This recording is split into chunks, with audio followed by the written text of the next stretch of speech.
So in this clip, you'll be watching the reason why Ooni is never going to attend his own wedding and the reason why the queens understood it that way.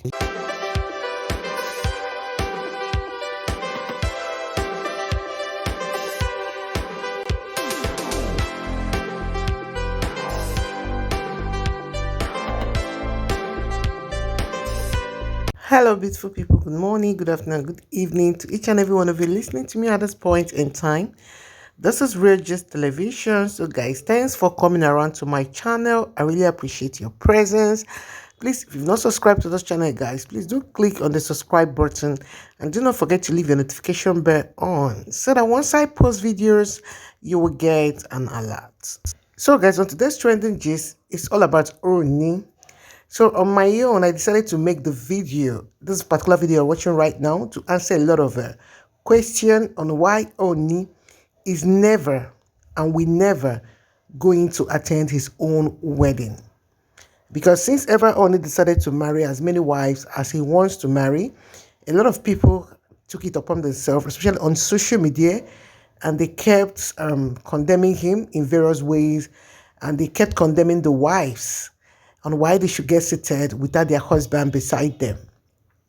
So people started making this news, and it's getting stronger. A lot of people are also asking questions on why the king will never be present in his own wedding.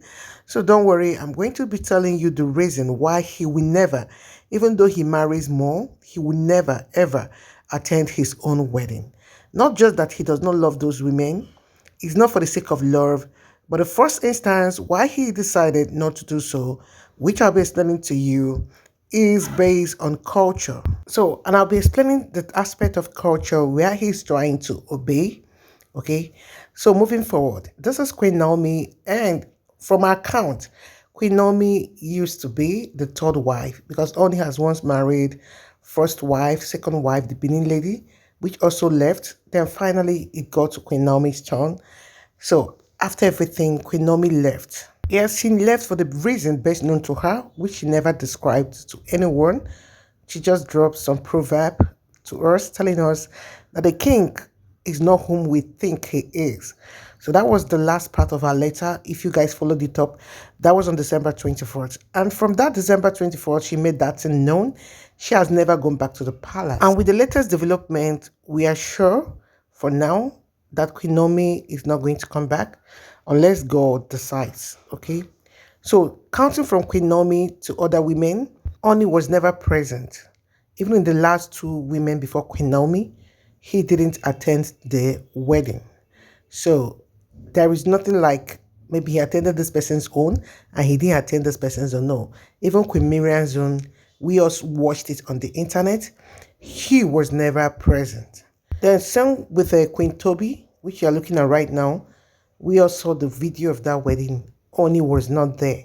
Two, okay, her own was also done in Lagos. Ooni didn't attend too. Then when we talk about Queen Ashley, we all know that Queen Ashley is from Ile-Ife. She is rooted from Ile-Ife. Her house is not really quite and far from Ooni's palace to her house is not far. But Ooni was never present in that wedding. So I just want to defer the reasons because I know a lot of people will be like, maybe it's because of distance. This one was done in Lagos State. From Osun State to Lagos State is quite far, very far. So a lot of people will now believe that that was why he didn't come. So honestly speaking, Ooni is never going to attend his wedding. It is culture that made it so. So when we talk about Ooni, for those that are not in Yoruba, they don't understand how he's placed, how he's been seen as a king, and why he's made the number one king of Yoruba kingdom, and why people respect him a lot, and why people had to respect his throne as the great king of Yoruba kingdom. Ooni is a great king, and in the eyes of the traditionalists, though Christianity, church, and religion has come to suppress these things, but once it comes to traditionalists, they see Ooni as the second person after God. They see him as the second person after the creator of the world. So you see that him as a king is not being seen as a king. He's seen as a demigod, as a god of his kingdom, as a god representative on earth. So you see the way he's being understood for those that understand culture. And all those women that he gets married to, they all know this culture. And that is why on their wedding day, you see them happily dancing and thanking their God for making it possible for them to finally marry a great king.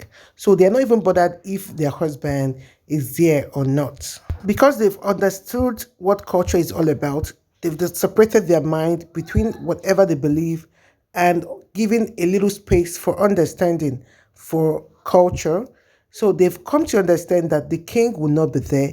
So that is why you see them all happy and ever dancing, rejoicing, and you see people giving them a lot of money and they dance as if their husband is also there to watch them.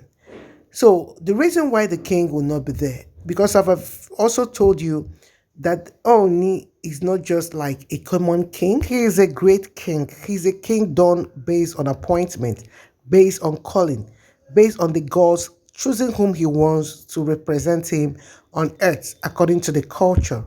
So he is a very as a great king in the eyes of people, in the eyes of the gods, as a man that represents the gods on earth. So right now, in the culture of getting married or going for his own wedding, Oni is not expected to go and get a wife. Understand? He is someone that the culture has made him to be placed above women. And when it comes to marriage, they are expected, the family members are expected to be the one to go and represent the king. So if you guys watch the videos of Oni's wedding, you see Oni's father there. He is there live and direct, representing the son, representing their whole family. Understand? Because the culture made it that Oni is not the one to go and get a wife, that he will be at home. They will marry a wife and bring for him. So this culture has been in existence not because of Oni's own, no, not because of his own turn right now for this generation. It has been in existence that as he is, he's not going to be the one to go and get a wife. He's someone that a wife should come to, not the other way around. So it has been in existence. So that was why I had to explain to us so that it will help calm people's belief. Culture still exists despite the rise of religion. People that tend to as in still believe in this culture, they should be given understanding because we have the right to worship any god that we want to worship. As he is as a king, he can marry as many wives as he wants to based on what he believes in and what he worships. So those women getting married to him, they already know the rules. They know that the king can marry as many wives as he wants to. So they are even seeing it as something of a great prestige to get married to a king that is as high classy like Ooni. So that is why you see them all happy that they finally got there, that they finally married the great king, that once the wives are being counted on, that they will still be counted upon. So it's part of culture and they believe in it. So guys, that is the reason why Oni can never go and get married by himself. He's expected to stay at home and they marry the wife and bring the person at home. And once the wife comes, a lot of rituals will still take place for acceptance as in by the family. So that is it. So guys, I really appreciate your presence. If you watched this point in time, please guys, do click on the subscribe button if you've not subscribed to support this channel. Do have a beautiful and nice day. I really appreciate your presence once again. Bye.